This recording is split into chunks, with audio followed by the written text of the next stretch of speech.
Okay, there she is. So a little bit of an update from the last one. I believe the last one is when I blew the transmission at the track. I think a 1.5, 1.4, 60 foot.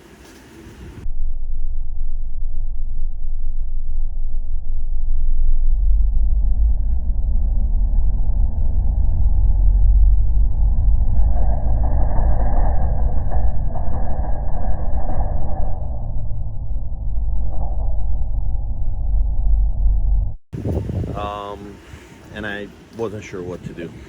So it took me a while. It took me some time to get the transmission done. I had to wait, finish a project, save some money. And finally I had ended up sending it to California to Steven. I think it's EF5 Modern, something like that on Instagram. Really nice guy, real professional. He helped us out before with the fuel injection and the Haltech computer and stuff like that. So we finally got the transmission done.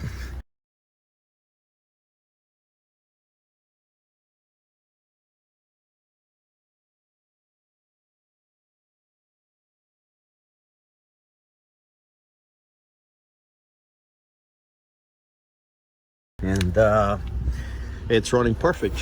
So we went ahead and put it back in the dyno, and then we actually broke the hub on the dampener.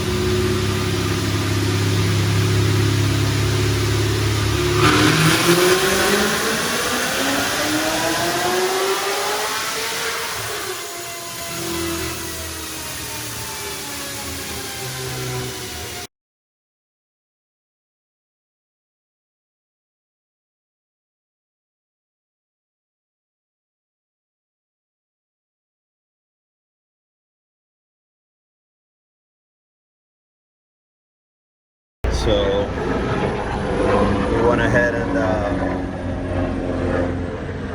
took apart the dampener, the hub, which really sucked because I upgraded that dampener to prevent stuff like that from happening. Of course, I'm learning as I go, and that was another mistake. So we broke the hub, and I called ATI, and they said, well, we have a hardened hub that you could replace it with because you're making a lot of power. Like, well, shit, would have been nice to know that you had a hardened hub when I upgraded to the ATI dampener. So long story short, we damaged the front seal, the LX seal, so it was leaking oil, and we actually put it on the dyno and made it worse, where the where it actually damaged the oil pump. So we went ahead and took it apart, replaced the oil pump, replaced the timing chain and the tensioner. Went ahead and put it back together with a new LS seal, and we added a second key to the hub and the crankshaft. For whatever reason, we went over and we talked about it. We said, well, you know, it already has a key, but we don't feel too comfortable with it, so we went ahead and added a second key. I'll put a picture of that.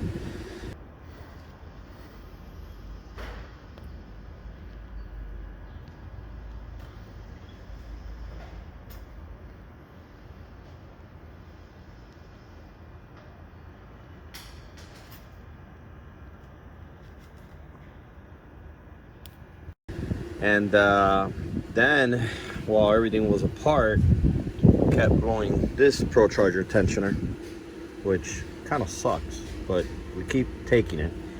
I think we had to over tighten it. That might have caused something with the dampener, but we went ahead and changed the 8 rivet system to the 10 rivet. So now we got the wider the wider pulleys with a wider belt, and we still had to tie it down to like the second one, so it's still tighter than I would like it to be. Good news is I actually upgraded the pulley while it was all apart, and I had to change it anyways to the 10. So we went from 3.85 to a 3.70. I could still probably go down to 3.6, but we're gonna just run it with a 3.7 for now, which increased I think 1.5 pounds or 2. Now according to Procharger, you're really not supposed to go to a 3.85 or a 3.70 or even less, because you're supposed to be overspinning the blower. But I don't think so. Man, this blower, it's a safety feature they have or something, because with a 3.85 we're doing great. I think we got it up to 23 pounds, and now with the 3.70 we went up to 25 pounds on a high RPM. I think almost reaching 7,000, which the car doesn't even shift at 7. I think it shifts at 6,800 RPMs or something. So we got that done, so that should help us out with belt slippage. And we do have the hardened dampener now and the second key, so that kind of makes me feel a little better about the engine, and hopefully not having to keep taking the front seal and stuff like that. So from the last update to now, basically the car is very similar in horsepower. It did go up about 1.5 pounds or 2 in boost, which gave us a little bit more torque. Not at my goal yet at 1200 where I want to be, but we shouldn't be too far from there. I think with a little bit more tweaking we could get there. That's rear wheel. So she's got the power. She's got the power. So experience so far has been, man, she's flying. She's really flying, and I still love this car, and I'm still learning. And I'm still making mistakes. So engine's good. Engine is doing what it's supposed to do. Hopefully it won't give me any more issues. We have Circle D converter 3200 stall. Now I have the rebuilt transmission, which I went with Steven because they're pretty proven. They have an 8-second car, Camaro, and they've had it for a long time already, and a lot of people refer me to them because of how well he builds them. So we did upgrade the shaft in the transmission. That was coin toss there, whether I should spend more money. And I thought about it. I said, you know what, man, this transmission is already going to cost me about 3,500 bucks. But if I don't replace the shaft now and it does go, then shit, you know what it is to have to redo it all over again and send it back to California and wait months and stuff like that. So I said, no, with it, let me do the shaft. So we did the whole transmission, including the shaft, to a heavier one or a stronger one. So transmission's fine. I had upgraded the dry shaft before, so I'm all the way good to the dry shaft. Now I'm launching at 2200 RPMs. I'm not even launching at 3200, and I blew the transmission at 2200 with a 1.4 60 foot. So if I could launch this sucker anywhere near 3000, and it does a 1.4 1.3, who knows, and it grips, then is the differential gonna hold it, or the axles are gonna hold it? I don't know, but I'm gonna send it. Now I was still tweaking with tire pressure. I was still tweaking with the suspension. I may have to, I'm pretty sure I'm gonna have to put the stock springs back on her just to launch in the track, because by being lowered, she just hops, loses grip, and grabs again, and that's not good.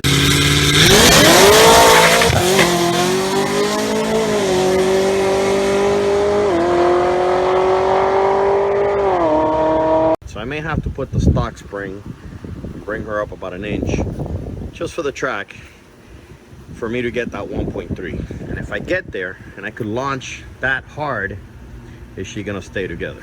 Is the differential gonna give me an issue, or the axles? I don't know. If any of you have had this experience before, let me know. I'm not gonna change it. I'm just gonna send it for now, see what happens. If it breaks, it breaks, and we'll go from there. But man, she's running hard. She's almost at 25 pounds of boost. she's got everything she needs for now. And if I could just get her to grip with a 15-inch conversion, then I should be fine at the track. Now I am shooting for some high numbers, and forget the 9s, you know. I should be in the 8s, and where in the 8s I have no clue, but somewhere in the 8s, which for a convertible, having AC in the seats, I have not taken any weight off the car whatsoever. It's just the opposite of added weight with the roll bar and all the other crap. Then I'm curious to see how fast, but for now I'm super happy, and hopefully she'll last a little bit.